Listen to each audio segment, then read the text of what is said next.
नमस्कार आणि गंगा एज्युकेशनमध्ये आपलं पुन्हा एकदा हार्दिक स्वागत आहे.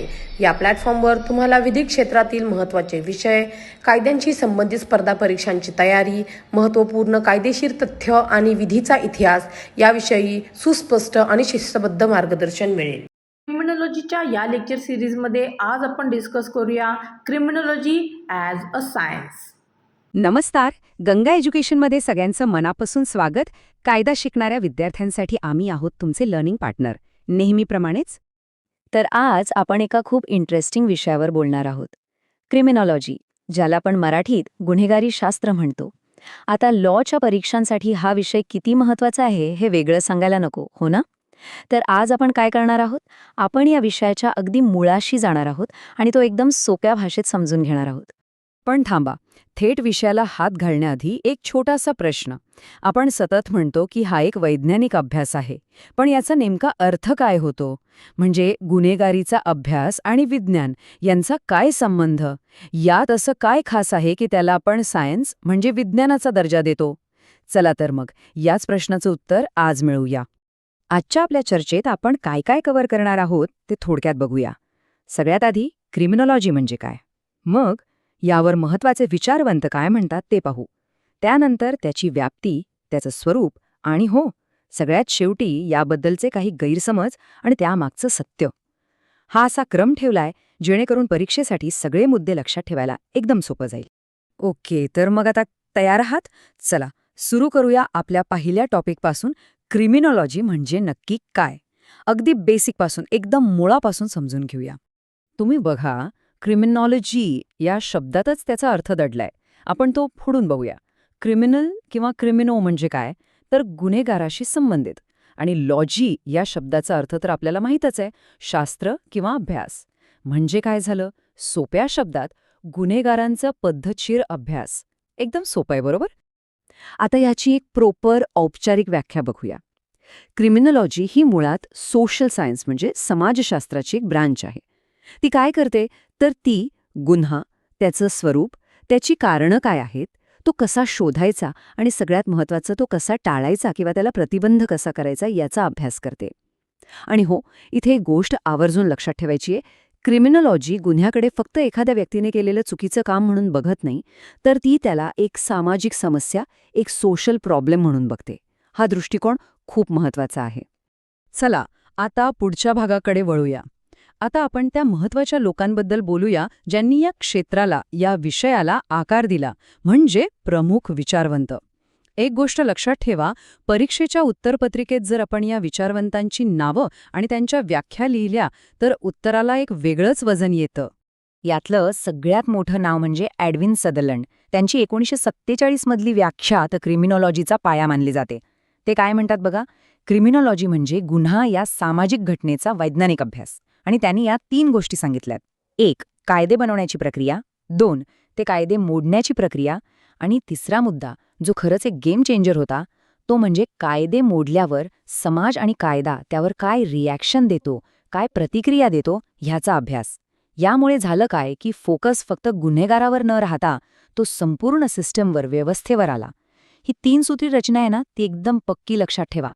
यानंतर येतात डी.आर. क्रेसी. त्यांची व्याख्या एकदम छोटी आणि टू द पॉइंट आहे, पण खूप प्रभावी आहे.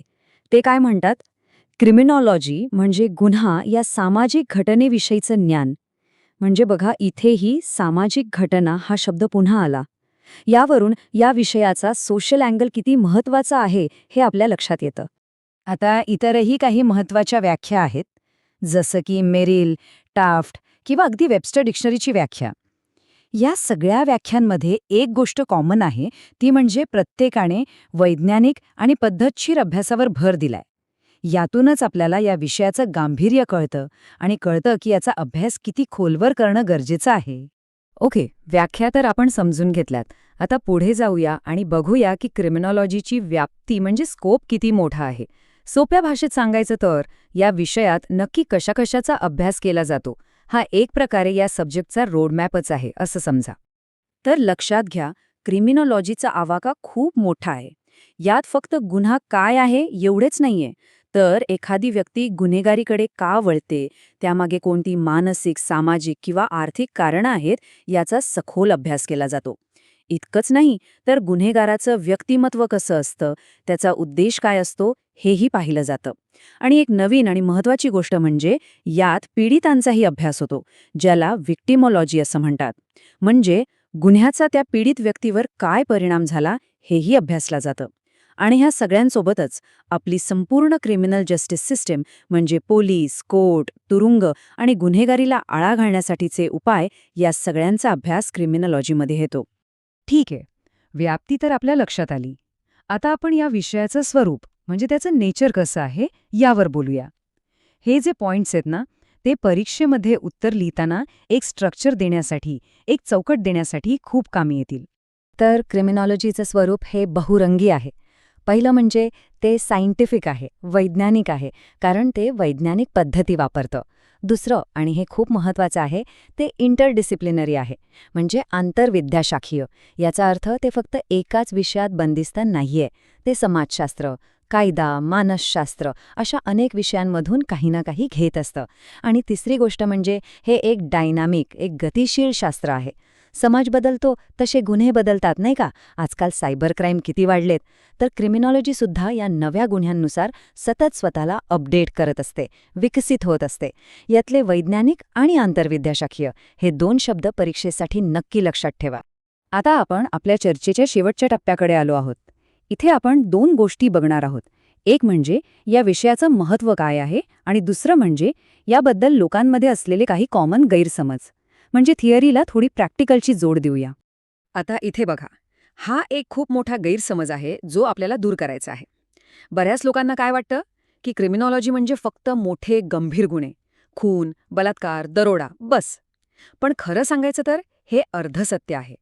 वास्तव असं आहे की क्रिमिनॉलॉजीमध्ये अगदी छोट्या छोट्या गुन्ह्यांपासून ते गुन्हेगारीला कारणीभूत ठरणाऱ्या सामाजिक, सांस्कृतिक आणि आर्थिक घटकांपर्यंत सगळ्याचा म्हणजे संपूर्ण क्रिमिनल जस्टिस सिस्टीमचा अभ्यास केला जातो. त्याचा आवाका खूप मोठा आहे. मग प्रश्न येतो की या सगळ्या अभ्यासाचं महत्त्व तरी काय? तर याचं उत्तर खूप महत्त्वाचं आहे.